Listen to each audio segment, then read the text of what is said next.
अस्सलाम वालेकुम। पाकिस्तानियों कुफर टूटा खुदा खुदा करके कि पाकिस्तान ने बिलाखिर 3 साल 6 माह बाद अपने घर में होम सीरीज़ T20 बांग्लादेश के ख़िलाफ़ जीत ली। वही पाकिस्तानी टीम जो आज से कुछ अर्सा पहले क्लब लेवल की टीम से हार कर वापस आई थी और 2021 में वेस्ट इंडीज़ से सीरीज़ जीतने के बाद अब तक हम कोई भी T20 सीरीज़ ना जीत सके, इवन के हम अमेरिका से भी मैच हार गए। लेकिन उसके बाद पाकिस्तान टीम में तब्दीलियाँ होती रहीं, पाकिस्तान टीम पर एक्सपेरिमेंट होते रहे और जब पाकिस्तान टीम मैच हारती थी तो उसके बाद हमारे हेड कोच साहब सामने आते थे और मौक़िफ़ देते थे कि हमने इस मैच से बहुत कुछ सीखा है और हम आगे एक नई स्ट्रेटजी, एक नई प्लानिंग, एक नई हिकमत अमली लेकर आ रहे हैं और हम ऐसे प्लेयर लेकर आ रहे हैं कि जो दुनिया को हैरान कर देंगे। ना हमें वो प्लेयर नज़र आए और ना हमने दुनिया को हैरान किया, लेकिन उसके बाद स्ट्रेटजी चेंज हुई और सबसे बड़ी बात कि हेड कोच चेंज हुए और हमें एक ऐसा हेड कोच मिला कि जिसने आते ही हमें बता दिया कि मॉडर्न डे क्रिकेट ये होती है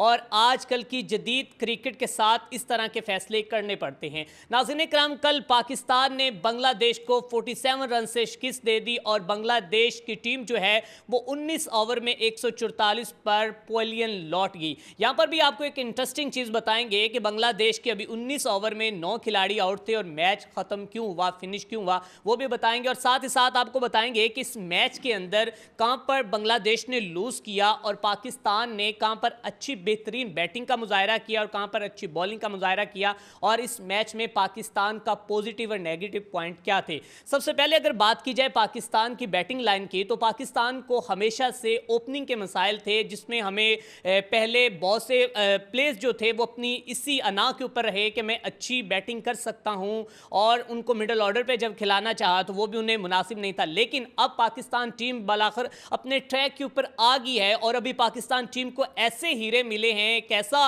ओपनिंग पेयर मिला है कि जिसने आज दुनिया को हैरान कर दिया है कि हम 10 ओवर्स में 100+ रन किए हुए थे और एक खिलाड़ी हमारा आउट था। पहली विकेट की अगर बात करें तो साइम अयूब जो हैं वो अनलकी रहे और तकरीबन वो 3 से 4 रन बनाकर जो कि रन आउट हुए और रन आउट होने के बाद साहबजादा फरहान और हारिस ने जो बेहतरीन इनिंग का मुजाहरा किया है। साहबजादा फरहान की अगर बात की जाए तो साहबजादा फरहान, जिसके बारे में चोपड़ा ने इंडिया से कहा था कि पाकिस्तान को एक ऐसा प्लेयर मिल गया है कि जिसको अगर पॉलिश किया जाए तो ये दुनिया का एक बड़ा प्लेयर बन सकता है, एक बड़ा नाम बन सकता है। और साहबजादा फरहान को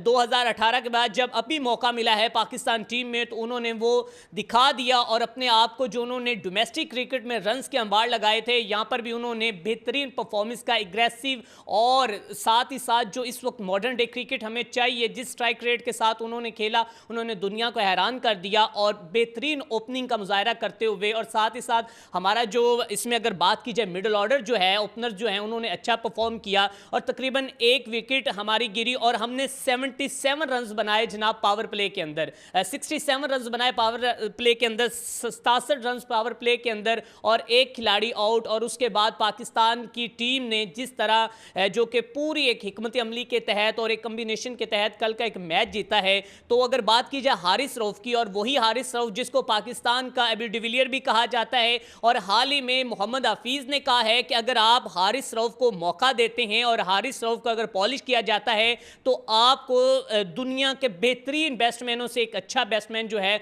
वो हारिस मिल जाएगा। आप जोस बटलर को भूल जाएंगे, आप यादव को भूल जाएंगे, आप बड़े बड़े प्लेयर्स को भूल जाएंगे कि जो आपको इस वक्त मोहम्मद हारिस जो है वो पाकिस्तान टीम में बेहतरीन मिडल ऑर्डर बैटर मिल चुका है। वो मिडल ऑर्डर बैटर भी है, वो ओपनर भी है, लेकिन जो उसकी शॉट्स हैं और ग्राउंड के चारों तरफ जो शानदार स्ट्रोक्स खेलता है और जिस तरह वो जो कि गेंद के साथ पूरा खेलते हुए चारों तरफ घुमाता है, वो उसका एक अलग ही अंदाज है। कल पहले मैच में उन्होंने 30+ रन किए और कल के मैच में उन्होंने 41 रन किए और बेहतरीन स्ट्राइक रेट के साथ और बिलाखिर वो जो कि मिड ऑन पर आउट कैच हुए थर्ड पॉइंट पर। हारिस रऊफ के आउट होने के बाद हसन नवाज आए और हसन नवाज जिसको अब पाकिस्तान का फिनिशर कहा जाता है। वाज़ेह रहे कि हसन नवाज पहले ओपनर बैट्समैन थे और उन्हें जब आजमाया गया या उन्हें जब दौरा न्यूजीलैंड के लिए ले जाया गया तो उस वक्त उन्होंने उन्होंने ओपनिंग की और वहां पर पाकिस्तान मैच तो हार गया, लेकिन उसके बावजूद एक मैच जो उन्होंने जितवाया था और वो एक यादगार, एक तारीखी मैच था कि जब पाकिस्तान ने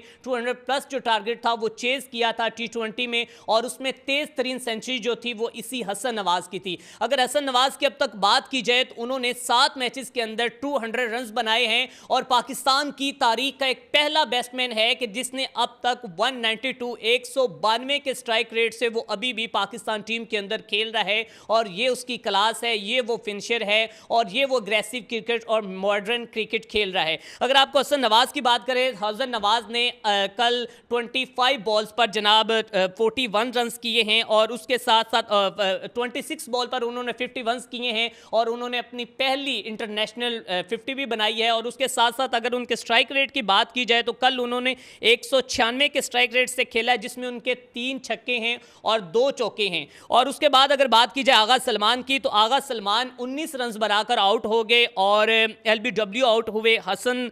ने उसे आउट किया और उसके बाद शादाब खान आए और वो भी ना चल सके और फ़हीम अशरफ भी। अब यहाँ पर जो लुब्बे लुबाब है तमाम इस कल के मैच की अगर बात की जाए तो आपको बताते चले जाएं, सिर्फ पाकिस्तान के 3 प्लेयर्स ने बेहतरीन और अच्छी बैटिंग का मुजाहरा किया है, जिसके बदौलत हमें 200 का जो फिगर है वो स्कोर बोर्ड पर देखने को मिला। पहले मैच के अंदर हमारी विकेट्स तो ज़्यादा गिर गई थी, जो कि बाद में शादाब ने आकर वो पहली मिडिल ऑर्डर के फेल होने के बाद टेल एंडर ने जिस तरह आके बेहतरीन बैटिंग का मुजाहरा किया और हम 200 प्लस स्कोर का टारगेट दे सके। तो कल भी पाकिस्तान ने 200 का जो कि सेम वो टारगेट दिया 200 प्लस का 201 रन का। तो उसके बाद अगर बात की जाए, पाकिस्तान के 6 खिलाड़ी आज आउट हो गए, लेकिन 3 प्लेयर्स की आप बात करें तो जिसमें 41 जो है मोहम्मद हारिस के हैं, 52 जो है वो जनाब हसन नवाज के हैं, सलमान अली आगा के 19 और उसमें साहबजादा फरहान जिसको फ़खर जमान की जगह पे मौका दिया गया और उन्होंने अपना मौका ज़ाया नहीं किया और उन्होंने साबित कर दिया कि भाई मेरे में टैलेंट है और मैं कुछ कर सकता हूं।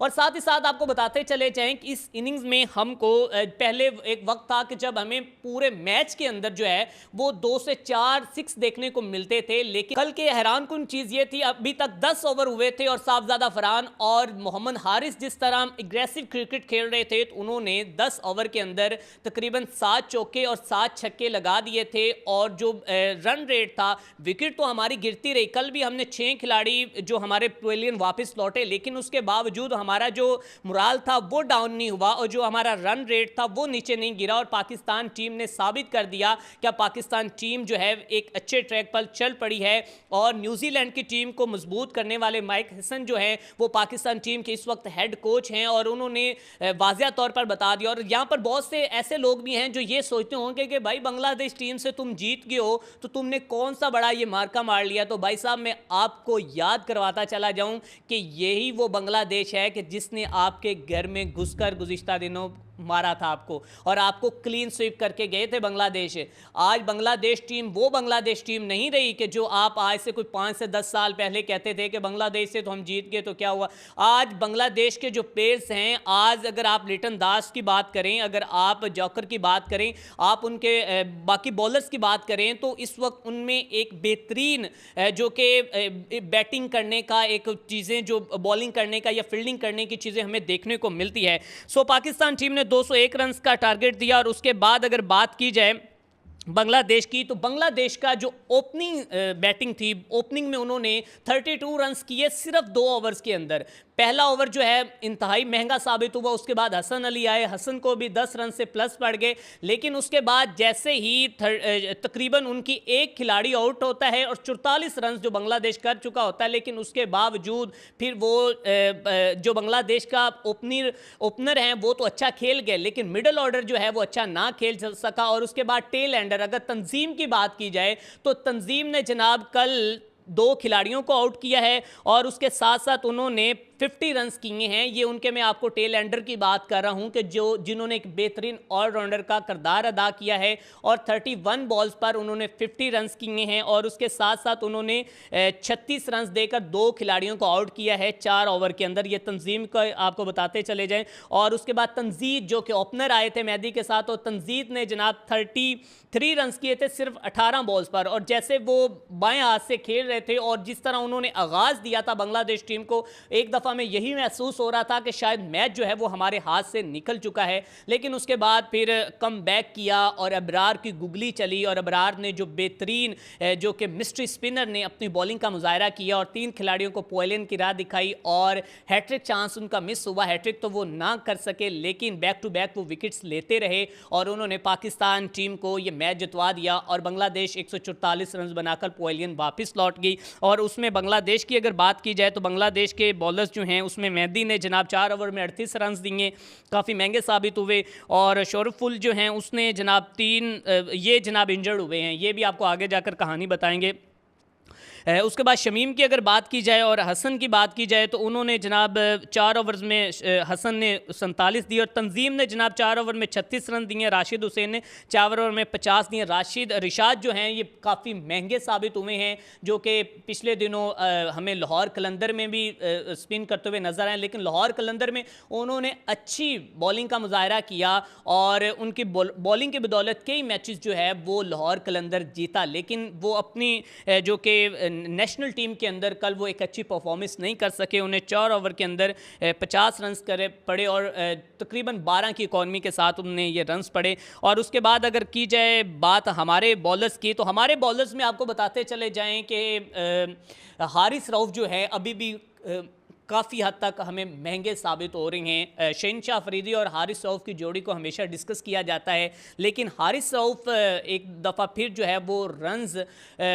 खुद खाते हुए नज़र आ रहे हैं, क्योंकि इस वक्त सबसे महंगी जो उनको एवरेज पड़ी है वो 11 की इकॉनमी से, उनको 2 ओवर में 23 रन पड़े। और उसके बाद अबरार अहमद ने जनाब 3 खिलाड़ियों को आउट किया, 19 रन दिए 4 ओवर में। और उसके बाद हसन अली ने 2 ओवर्स में 21 रन दिए हैं और एक खिलाड़ी को आउट किया। सो पाकिस्तान ने कल ये मैच जीता और बेहतरीन जो कि बैटिंग का मुजाहरा किया, बेहतरीन बॉलिंग का मुजाहरा किया। और बांग्लादेश की टीम का आपको बताते चले जाएं कि उनके सिर्फ 9 खिलाड़ी इस वजह से खेल सके क्योंकि जब उनके ये शोरफुल इंजर्ड हुए हैं तो उसके बाद वो वापस नहीं आए और एक स्वेयर इंजरी उनको हुई थी, जिसकी वजह से उन्होंने कम बैक नहीं किया। आपको बताते चले जाएँ कि इसी तरह जब चैम्पियन ट्रॉफी के अंदर पाकिस्तान के मायानाज बल्लेबाज ओपनर बैट्समैन फ़खर जमान भी इसी तरह इंजर्ड हुए थे, तो पाकिस्तान टीम को एक बड़ा नुकसान देखने को मिला और उस वक्त भी जो कि पाकिस्तान का एक प्लेयर जो है वो नहीं खेल सका। सो इसीलिए कल जब 6 बॉल पर 50+ रन चाहिए थे तो बांग्लादेश ने 144 और 9 खिलाड़ी आउट थे और 1 ओवर पड़ा था, तो जैसे ही आखिरी आउट हुआ है तो उसके बाद जनाब मैच ख़त्म हो गया। सो वजह ये थी कि जो इंजर्ड हुए थे प्लेयर वो वापस नहीं आ सका। और इसी तरह शोरफुल इस्लाम के आउट होने के बाद, उनके एब्सेंट होने के बाद, मतलब कि उनके इंजर्ड होने के बाद सिर्फ 9 खिलाड़ी जो हैं वो बांग्लादेश के खेल सके। और कल पाकिस्तान ने बांग्लादेश के खिलाफ T20 सीरीज़ जो है वो अपने नाम कर ली है और पाकिस्तान के लिए एक बड़ी खुशाइन बात है कि गुज़िश्ता तकरीबन कुछ 3.5 साल से हम कोई भी T20 सीरीज़ नहीं जीत सके। एक वक्त था कि हम T20 के बादशाह थे, लेकिन T20 में फिर उसके बाद हम T20 वर्ल्ड कप हारे, फिर T20 में हम अमेरिका से भी हारे। सो अभी हमने उन गलतियों से, नाकामियों से बहुत कुछ सीखा है और अभी पाकिस्तान टीम में जो एक में मुस्बत चीज़ देखने को मिल रही है वो ये है कि अभी हमारे पास पावर हिटर जो हैं वो नज़र आ रहे हैं और उन पावर हिटर ने कल एक बहुत अच्छा फिनिश किया और बेहतरीन मैच उन्होंने दिखाया है और दिखा दिया है कि किस तरह पाकिस्तान टीम जो है इस वक्त बेहतरीन अंदाज में खेली। इसी के साथ अपने मेज़बान मियां अरसलान को दीजिए इजाज़त। देखते रहे अनफोल्ड स्पोर्ट।